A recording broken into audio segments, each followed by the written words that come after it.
মটর পনির তো অনেকে খেয়েছো, কিন্তু এইভাবে মটর পনির আশা করছি কেউ খাওনি। তো একবার এইভাবে ট্রাই করে দেখো, দুর্দান্ত লাগে। তো এখন তো বাজারে মটরশুঁটি অ্যাভেলেবেল, তাহলে নিয়ে এসে চলো রেসিপিটা শুরু করা যাক। নমস্কার বন্ধুরা, সবাই কেমন আছো? আশা করছি সবাই খুব ভালো আছে, সুস্থ আছো, আমরাও ভালো আছি। আবারও নিয়ে চলে এলাম একটা সিম্পল রেসিপি।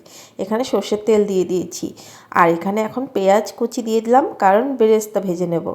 ভালো করে গ্যাসের আঁচটাকে বাড়িয়ে বেরেস্তাটা ভাজতে হবে, তাহলে একদম মুড়মুড়ে হবে। দেখো কত সুন্দর বেরেস্তা হয়ে গেছে। নামিয়ে নিয়েছি, আর এখন মুড়মুড় করছে, ঝরঝরে একদম বেরেস্তা। এইভাবে বানালে বেরেস্তা একদম ঝরঝরা হবে। তারপর ওই তেলের মধ্যে দিয়ে দিলাম পনিরগুলোকে, এভাবে কেটে নিয়েছি।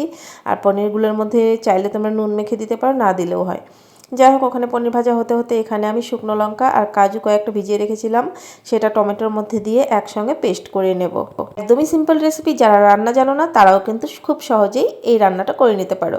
তো দেখো, তারপর ওই তেলের মধ্যে তেজপাতা আর কয়েকটা গোটা গরম মশলা, যেরকম দারচিনি, এলাচ, ব্যাস। তারপর দিয়ে দেবো যে পেস্টটা করেছি টমেটোর, সেই পেস্টটাকেও দিয়ে দিলাম। এখন ভালো করে কষাতে হবে এই পেস্টটা, মশলাটাকে ভালোভাবে কষিয়ে নেব। তার মধ্যে দিয়ে দেবো পরিমাণ মতো নুন, দিয়ে দেবো লঙ্কার গুঁড়ো অবশ্যই পরিমাণ মতো, চাইলে তোমরা কাশ্মীরি লঙ্কার গুঁড়োটা ইউজ করতে পারো।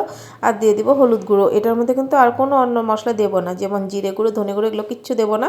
আর দিয়ে দেবো আদা রসুনের পেস্ট। এইভাবে একবার ট্রাই করে দেখো, আমাদের রান্নাঘরে থাকা জিনিস দিয়েই এত সুন্দর রেস্টুরেন্টের মতো একটা রেসিপি তৈরি হয়ে যাবে। তাহলে চলো, কথা বলতে বলতে এখানে মশলাটাকে ভালো করে কষাতে হবে। একদম যত কষাবে ততই কিন্তু স্বাদ হবে। এখানে মশলাটা কষতে থাক, আর একটা আমি পেস্ট তৈরি করে নিই, যে বেরেস্তা। এখানে দিয়ে দিলাম বেরেস্তা, তার মধ্যে দিয়ে দেবো টক দই কিছুটা। এখন আমি এই বেরেস্তার টক দইটা একসঙ্গে সুন্দর করে পেস্ট করে নেব, একদম মিহি পেস্ট একটা তৈরি করে নেব। তার মধ্যে দেখো মশলাটা সুন্দর কষে গেছে, তেল ভেসে উঠেছে, কত সুন্দর লাগছে না? একদম কি বলবো, এতটাই সুন্দর লাগছে, কালারফুল লাগছে একদম। এইভাবে কষালে এমনই হয় দেখতে, আর বেশ ভালো লাগে। তো দেখো, আমার বেরেস্তার টক দইটা যে পেস্ট করেছি সেটাকে দিয়ে দিলাম। তো মিক্সির মধ্যে অনেকটা লেগেছিলো, একটু জল দিয়ে ভালো করে ধুয়ে দিয়ে দিলাম। এখন ভালো করে আবারও কষিয়ে নিতে হবে, যতক্ষণ না তেল ভেসে উঠছে ততক্ষণে কিন্তু কষাতে হবে। এইভাবে মটর পনির একবার খেয়ে দেখো, রেস্টুরেন্টের থেকে কোনো অংশে কম নয় এই মটর পনিরের রেসিপি। তো দেখো, দিয়ে দিলাম একটু সামান্য চিনি, যাতে স্বাদটা ব্যালেন্স হয় আর ভালো লাগবে খেতে। আর মশলাটা কিন্তু অনেকটাই কষে কষে আসছে, দেখতেই পাচ্ছ, মানে তেল কিন্তু ভেসে উঠেছে। তারই মধ্যে দিয়ে দেবো মটরশুঁটি। তো মটরশুঁটিটা আমি আগে থেকে একটু বয়েল করে রেখেছিলাম, যে একটু বয়েল করে রাখলে ওই মটরশুঁটিটা আমার খেতে বেশ ভালো লাগে, মানে নরম নরম হয় না, খেতে বেশ ভালো লাগে। তোমরা চাইলে এমনিও দিতে পারো, দিয়ে তারপর একটু গ্যাসের আঁচটা কম করে হালকা ঢেকে দিতেও পারো। আমি একটু বয়েল করে নিয়েছি, তাতে ভালো হয়েছে আর কি আরও, সেই জন্য। তো যাই হোক, মটরশুঁটির সঙ্গে একদম মিশিয়ে নিয়েছি, আবারও কষিয়ে নিয়েছি। দেখো সুন্দর কিন্তু তেল ভেসে উঠেছে, যাতে মটরশুঁটির ভিতরে সমস্ত মশলার এটা চলে যায়, সেই জন্য ওইভাবে কষিয়ে নিলাম। তারপর দিয়ে দিলাম পরিমাণ মতো জল। তোমরা চাইলে একদম সুন্দর মাখা মাখা করেও নামাতে পারো, বা একটু পাতলা করেও নামাতে পারো, এটা একটু মাখা মাখাটাই ভালো লাগবে।